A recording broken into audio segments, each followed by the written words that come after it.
the 17th of January 1942. Dawn breaks over the Makassar Strait. The water is glass. The sky bleeds orange and purple where the sun claws its way above the horizon. Lieutenant Commander Kakuichi Takahashi stands on the deck of the carrier Hiru, hands clasped behind his back, watching his pilots prepare their Mitsubishi A6M0s for patrol. The air smells of salt and aviation fuel. Somewhere beneath that mirror-smooth water lie the islands of the Dutch East Indies, soon to be Japanese, soon to be part of the Greater East Asia co-prosperity sphere. Everything is going according to plan.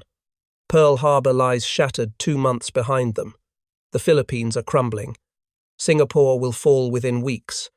The Americans, Takahashi believes, are broken. Their carriers scattered, their will to fight evaporating like morning mist over the Java Sea. He does not yet know that in 6 months his carrier will burn at Midway.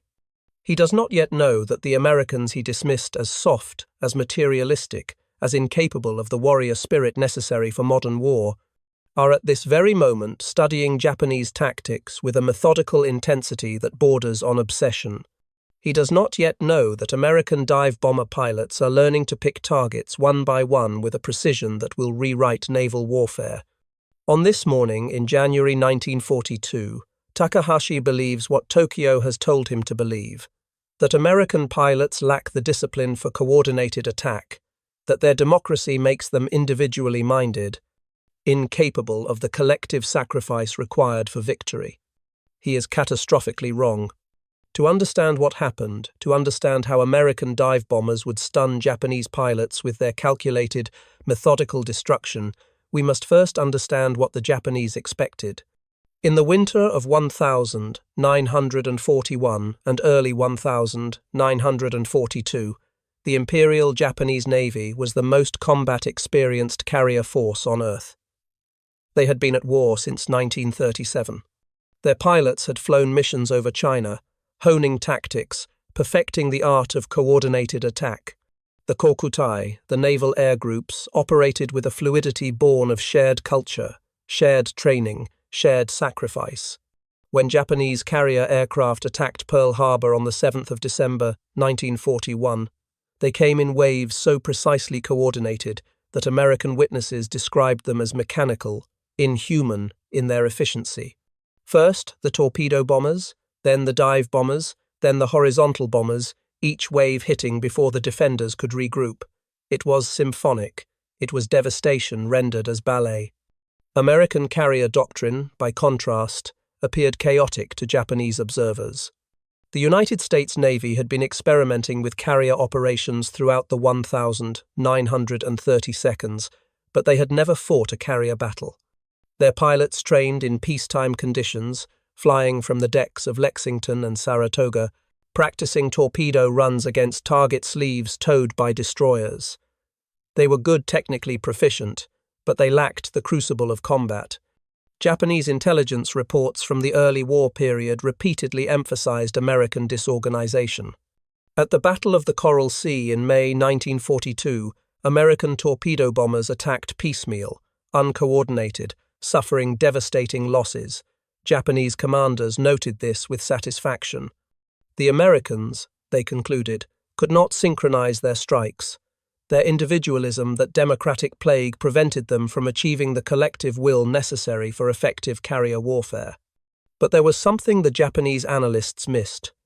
Something buried in the American tactical philosophy that would emerge not as weakness but as devastating strength. American dive bomber doctrine did not emphasize simultaneous attack. It emphasized target selection. It emphasized adaptability. It emphasized the principle that every pilot was responsible for identifying the most valuable target and prosecuting it to destruction. Where Japanese tactics relied on pre-assigned targets and rigid coordination, American tactics granted individual pilots the autonomy to assess the tactical situation in real time and adjust. This would prove to be the difference between victory and annihilation. The 4th of June, 1942. Morning. Somewhere northeast of Midway Atoll. Lieutenant Richard Best climbs into the cockpit of his Douglas SBD Dauntless dive bomber. The deck of the USS Enterprise pitches beneath him. The air tastes of exhaust and adrenaline. Best is the commanding officer of Bombing Squadron 6. He is 27 years old. He has been flying dive bombers for 3 years. He has never dropped a bomb in anger. Around him, 32 other Dauntless crews prepare for launch pilots checking instruments, rear gunners loading belts of 30 caliber ammunition into their twin machine guns. The SBD is not a beautiful aircraft. It is utilitarian, angular, built for one purpose: to carry a 1,000-pound bomb from 30,000 feet down to zero and put it precisely where it needs to go. The Japanese call it the slow but deadly. American crews call it the beast. Best calls it his office. The intelligence briefing that morning had been clear. 4 Japanese carriers were approaching Midway: Akagi, Kaga, Soru, and Hiru, the same carriers that had devastated Pearl Harbor. The same carriers that had ravaged the Indian Ocean, sinking British warships off Ceylon. The same carriers that represented the most powerful concentration of naval air power ever assembled. And now they were here, steaming toward Midway, confident that they would draw out the remnants of the American carrier force and destroy it. What they did not know was that American codebreakers had read their mail. What they did not know was that Enterprise, Hornet, and Yorktown were already in position, waiting. What they did not know was that men like Richard Best had been training for this moment since the day Pearl Harbor burned. Best's squadron launches at 0806 hours. The Dauntless bombers claw into the sky, forming up in sections of 3 and 6. The flight to the Japanese fleet takes over an hour. Fuel is always a concern. The SBD has enough range to reach the target and return, but not much margin for error. Best climbs to 18,000 feet, eyes scanning the horizon. Below, the Pacific spreads infinite and blue. Somewhere ahead, the Japanese carriers are maneuvering, launching their own strikes against Midway, unaware that American dive bombers are already inbound. At 1,020 hours, Best sees them. 4 carriers in a rough box formation, surrounded by a screen of cruisers and destroyers. White wakes trail behind each ship as they turn into the wind, preparing to recover their Midway strike force. The carriers' decks are cluttered with aircraft Zeros, Kates, Vals, parked wingtip to wingtip, armed and fueled. It is a perfect target. It is also the most heavily defended piece of ocean on Earth. Best knows that the moment he pushes over into his dive, every anti-aircraft gun in that fleet will open fire. He knows that if he hesitates, if he pulls out too early, the bomb will miss and the mission will fail. He knows that this moment, this precise instant where he commits to the dive, will determine whether the war in the Pacific turns or continues as a slow American collapse toward negotiated surrender. He does not hesitate. Best selects Akagi as his target. She is the flagship, the pride of the Kido Butai. He signals his wingmen and pushes the nose of his Dauntless down. The dive is vertical. The airspeed indicator climbs 200 knots, 250, 300. The world narrows to the circle of his bomb sight. Wind screams past the canopy. Black puffs of anti-aircraft fire bloom around him. Tracers arc up like fiery chains. Best ignores them. His focus is absolute. He tracks Akagi's forward elevator, waiting for the perfect moment. At 1,500 feet, he releases.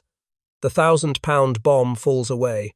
The Best pulls back on the stick, hard, and the Dauntless groans as 6 Gs crush him into his seat. The ocean rushes up. He pulls out at 200 feet, skimming wave tops, jinking left and right to throw off the anti-aircraft gunners. Behind him, his bomb strikes Akagi amidships. The explosion detonates among the parked aircraft on her deck.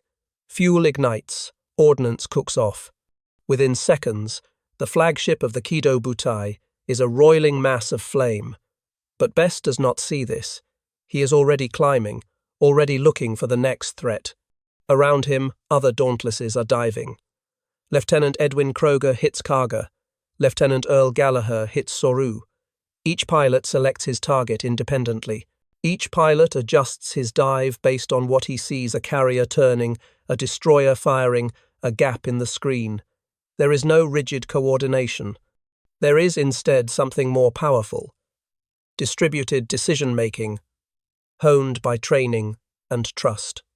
On the Japanese carriers, chaos reigns. Damage control parties scramble to fight fires that spread faster than they can contain. Pilots trapped on deck burn in their cockpits. Bomb magazines explode, tearing through the ships from within.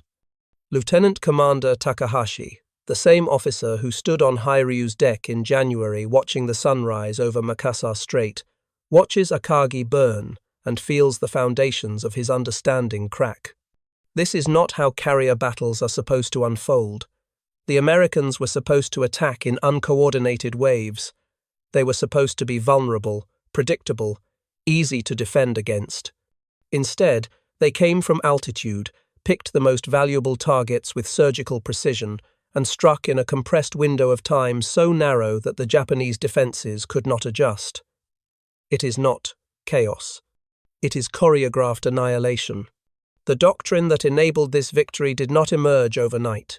It was built piece by piece throughout the 1,930 seconds, forged in peacetime exercises that the Japanese dismissed as unrealistic. American carrier doctrine emphasized what the Navy called flexible response. Unlike the Japanese, who trained pilots to follow rigid attack plans coordinated at the squadron level, American doctrine trained individual pilots to assess and adapt. Every dive bomber pilot was taught to identify target priorities: carriers first, then battleships, then cruisers. But within those priorities, pilots had discretion. If the primary target was obscured by smoke, the pilot selected a secondary. If the approach angle was wrong, the pilot adjusted. If another bomber had already struck the target, the pilot moved to the next ship. This required a level of training intensity that bordered on obsessive. American dive bomber pilots spent hundreds of hours practicing their dives. They dove on target sleeves, towed behind destroyers. They dove on moving targets in varying wind conditions. They dove until the entry into the dive became muscle memory, until they could judge altitude and release point without conscious thought. The SBD Dauntless was designed to facilitate this. Its perforated dive brakes allowed pilots to maintain control in near-vertical dives without exceeding safe airspeed. Its bomb sight was simple but effective, a reflector sight that projected a reticle onto the windscreen, allowing the pilot to track the target throughout the dive. The aircraft was stable, forgiving, predictable. It allowed pilots to focus entirely on the target. But the technology was only part of the equation. The other part was culture. American naval aviation in the 1,930 seconds and early 1,940 seconds drew heavily from the broader American tradition of decentralized command. This was not unique to the Navy. It was embedded in American military, thought going back to the Revolution, where militia commanders often operated independently, adapting to local conditions without waiting for orders from distant headquarters. In naval aviation, this translated into a training philosophy that trusted junior officers to make tactical decisions in the heat of combat. Squadron commanders briefed overall objectives and attack plans, but individual pilots were expected to execute those plans with autonomy. This was antithetical to Japanese doctrine, which emphasized obedience and coordination over individual initiative. The Japanese misunderstood this as weakness. They saw American individualism and concluded that it would lead to disorganization in combat. What they failed to recognize was that individualism, when properly trained and directed, becomes adaptability. At Midway, when the initial American torpedo bomber attacks failed and were slaughtered by Japanese Zeros, the dive bomber pilots adjusted. They did not wait for new orders. They did not abort. They climbed to altitude, assessed the situation, identified the Japanese carriers, and attacked. Each pilot made the decision to press the attack independently, and each pilot selected his target based on what he observed. The result was a concentration of force that appeared to the Japanese as if it had been meticulously coordinated, when in reality it was the sum of dozens of individual decisions made simultaneously. The 4th of June, 1942. Early afternoon. The flight deck, of USS Enterprise. Richard Best lands his Dauntless at 1,305 hours. The tailhook catches the arresting wire and the aircraft slams to a halt.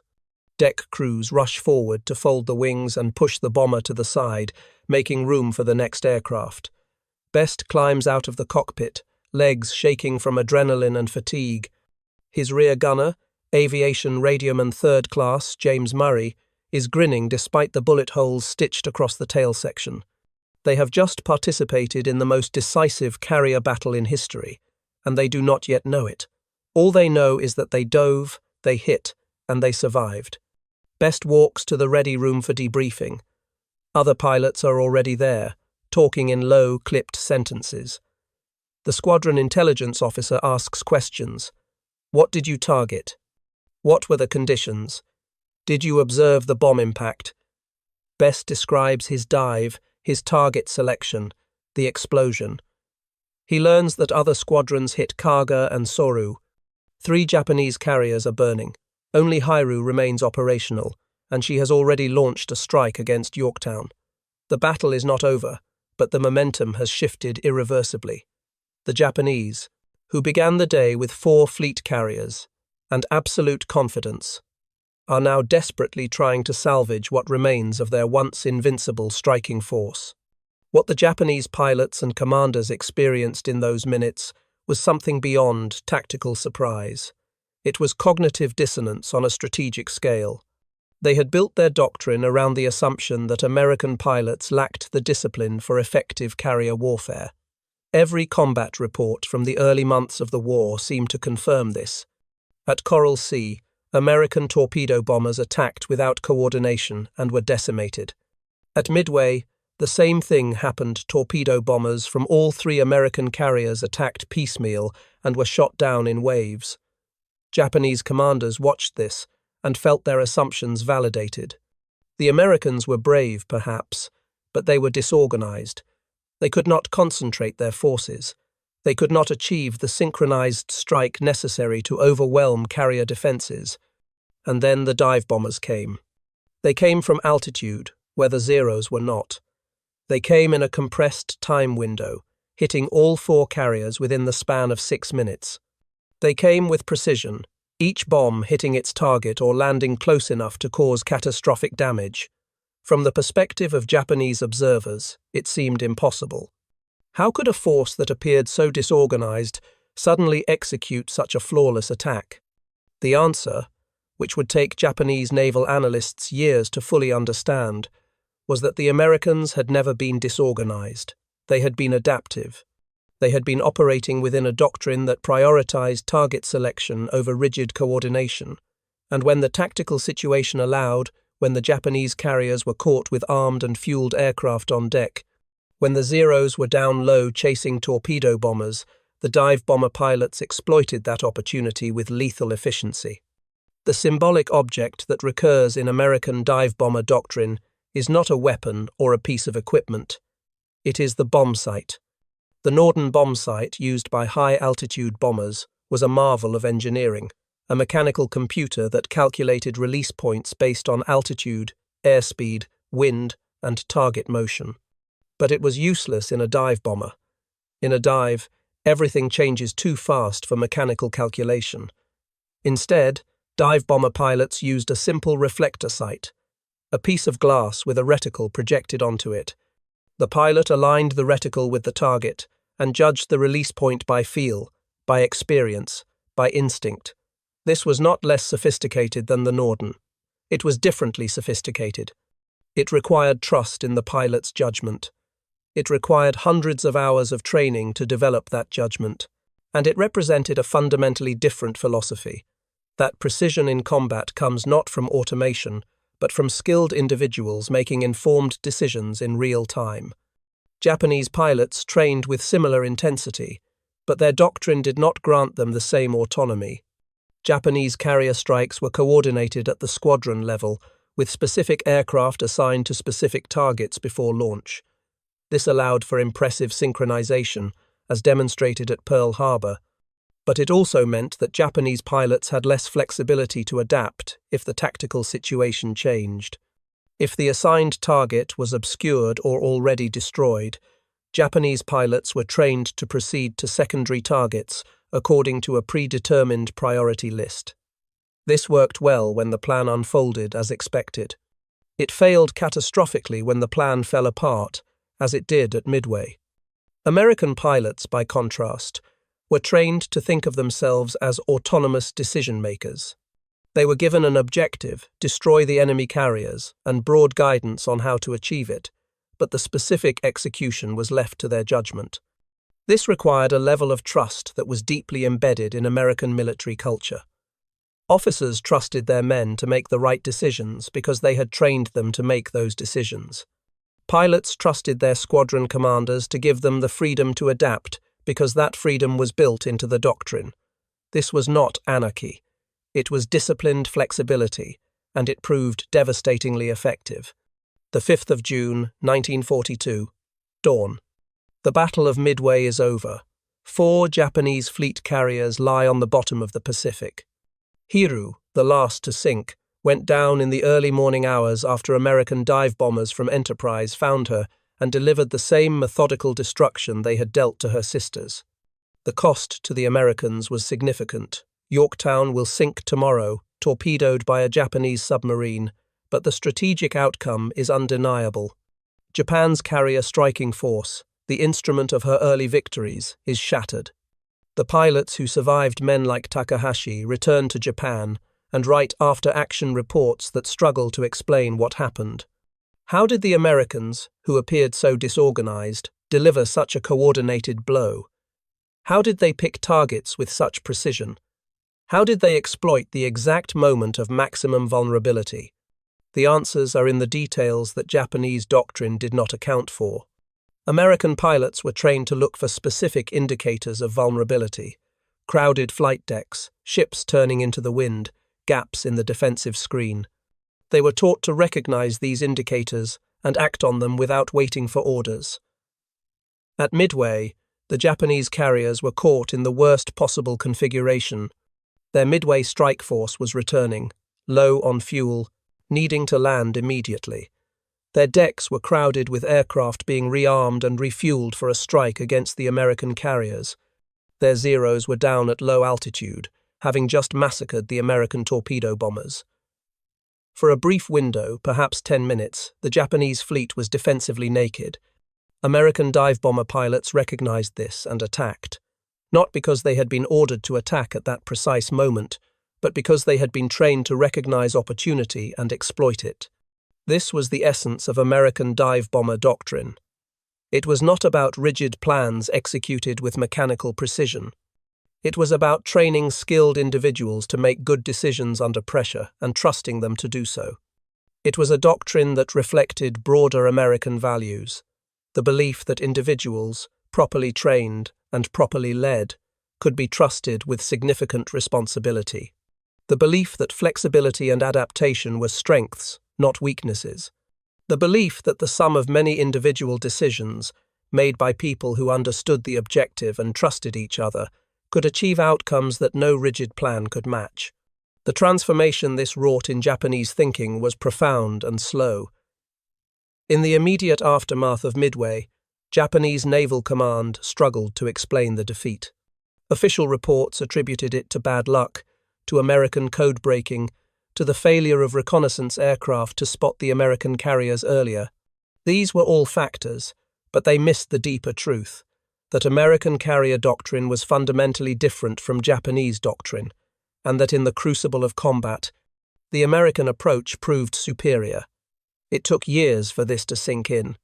Japanese pilots who survived encounters with American dive bombers spoke of their precision, their patience, their ability to pick targets and prosecute them to destruction, even under heavy fire.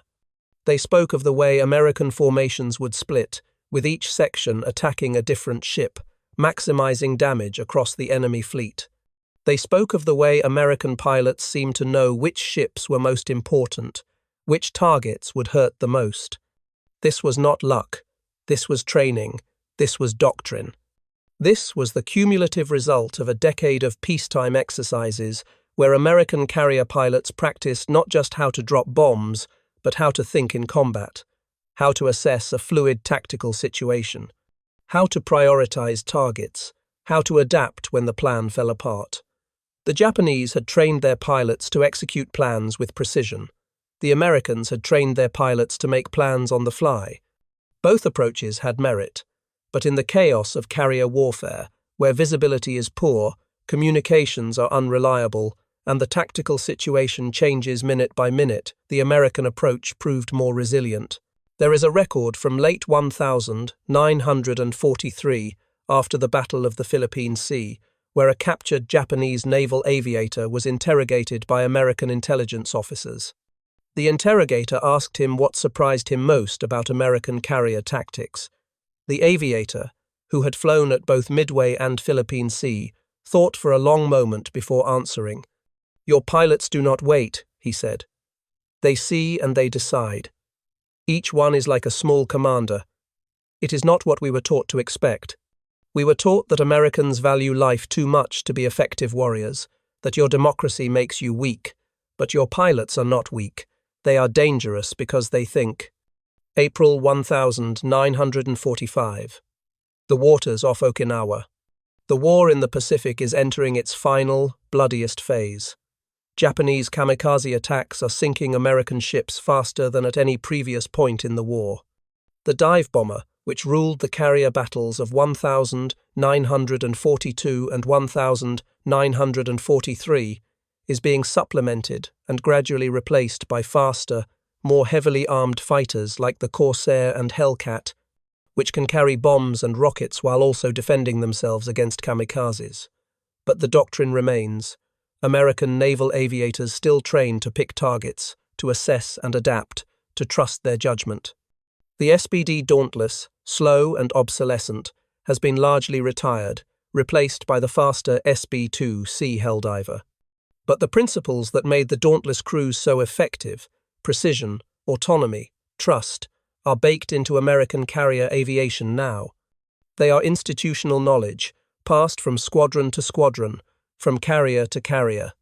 Richard Best, the pilot who struck Akagi at Midway, is no longer flying. He developed tuberculosis from breathing caustic soda fumes during the battle. A faulty oxygen system filled his cockpit with smoke during his dive and was medically retired in 1944. But his legacy, and the legacy of the men who flew with him, is written into the doctrine that governs American carrier aviation for the rest of the war and beyond. The idea that individual pilots, properly trained and properly trusted, can make tactical decisions that shape strategic outcomes. The idea that flexibility is not weakness, but strength. The idea that victory in complex, chaotic environments comes not from rigid plans, but from adaptive execution. By the time Japan surrenders in August 1945, American carriers dominate the Pacific. They operate with impunity off the Japanese coast, launching strikes against targets deep inland. Japanese defenses, once formidable, are shattered. The kamikazes, desperate and terrifying, are a weapon of last resort, not a strategy for victory. And through it all, American carrier pilots continue to do what they were trained to do: assess, decide, strike, pick targets one by one, destroy them methodically, move to the next target. The war is won not by grand gestures, but by the accumulation of thousands of small, precise decisions made by individuals who understood their objective and were trusted to achieve it. There is poetry in this, though it is a dark poetry. The Japanese entered the war believing that their warrior culture, their emphasis on collective sacrifice and rigid discipline, would overcome American materialism and individualism. They believed that Americans, soft and divided by democracy, could not match the unity and ferocity of a people dedicated to the emperor and the nation. Midway shattered that belief. It revealed that individualism, when harnessed and trained, is not a weakness, it is a force multiplier. It allows for adaptation in ways that rigid doctrine cannot. It creates resilience, because when one pilot is shot down, the others adjust. When one target is destroyed, the next pilot selects a new target without waiting for orders. The symbolic weight of the dive bomber's bomb sight, that simple reflector sight, That piece of glass lies in what it represents. Trust. Trust that the pilot will make the right decision. Trust that training has prepared him for this moment. Trust that individual judgment, aggregated across dozens of pilots, will produce a coherent and effective attack. This was the American advantage. Not superior aircraft, though American industry would eventually produce those. Not numerical superiority, though that would come too. The American advantage in 1942 was doctrinal, the belief that free individuals, properly trained and led, could outthink and outfight any rigid system. The Japanese learned this lesson, but they learned it too late. By the time their own carrier doctrine began to incorporate more flexibility, more autonomy for individual pilots, they no longer had the carriers or the trained pilots to implement it. The battles of 1942, Midway, Eastern Solomons, Santa Cruz, had bled the Japanese carrier force of its most experienced aviators. Replacements were rushed through training, given less flight time, less practice, less of the hard-won experience that makes a pilot effective in combat. American training programs, by contrast, expanded throughout the war, producing waves of new pilots who were as skilled as their predecessors, sometimes more so. The institutional knowledge that had been built up through the 1,930 seconds was codified, taught, passed on. The doctrine of adaptive target selection became standard. Every dive bomber pilot, every torpedo bomber pilot, every fighter pilot who transitioned to carrying bombs learned the same lessons. Assess the situation, pick the most valuable target, prosecute it to destruction, trust your judgment. Epilogue. In the end, the story of American dive bombers at Midway and beyond is a story about freedom and its tactical implications. The Japanese expected rigidity from themselves and chaos from the Americans. They got the opposite. American pilots, trained in a culture that valued individual judgment and decentralized decision-making, brought disciplined flexibility to carrier warfare. They did not need to be told which specific ship to hit. They knew how to look at a fleet and identify the priority targets. They knew how to adjust when the situation changed. They knew how to trust each other to do the same. This was not something that could be easily replicated. It required a cultural foundation that valued individual agency. It required a training system that invested hundreds of hours in developing pilot judgment. It required officers who trusted their men enough to give them autonomy in combat. These are not things that can be conjured from nothing. They are the product of institutions and values built over generations. The dive bomber pilots who struck at Midway, men like Richard Best, Earl Gallagher, Wade McCluskey, did not think of themselves as revolutionaries. They thought of themselves as doing their jobs. They had trained for this. They had been told what needed to be done. And when the moment came, they did it. But in doing so, they demonstrated a principle that would echo far beyond the Pacific, that free people, properly trained and led, are extraordinarily dangerous. They do not need rigid orders. They do not need to be told every step. They need an objective. They need the tools and training to achieve it, and they need to be trusted. Given those things, they will find a way. The Japanese pilots who survived encounters with American dive bombers carried this knowledge back to their carriers, back to Japan. They wrote it in their reports, spoke of it in their debriefings. The Americans, they said, fight differently. Each pilot is like a commander. They decide in the moment. They do not wait for permission.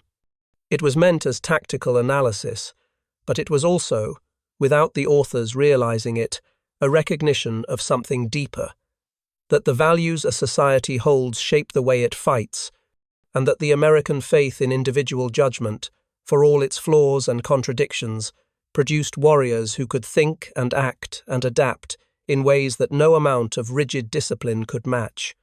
The dive bombers are gone now, replaced by jets and missiles and drones, but the principle remains. Trust the individual, train them well, give them an objective, let them figure out how to achieve it. This is the lesson that American dive bomber pilots taught the world, one target at a time, one bomb at a time, over the burning carriers of the Japanese fleet in the summer of 1942. It is a lesson written in fire and smoke and the cold mathematics of sunken ships. It is a lesson about what free people can do when the stakes are highest and the moment demands everything. They decide, they act. And in that sequence, see, decide, act, lies the difference between victory and defeat, between survival and annihilation, between a rigid plan that shatters under pressure and a flexible doctrine that bends, adapts, and ultimately prevails.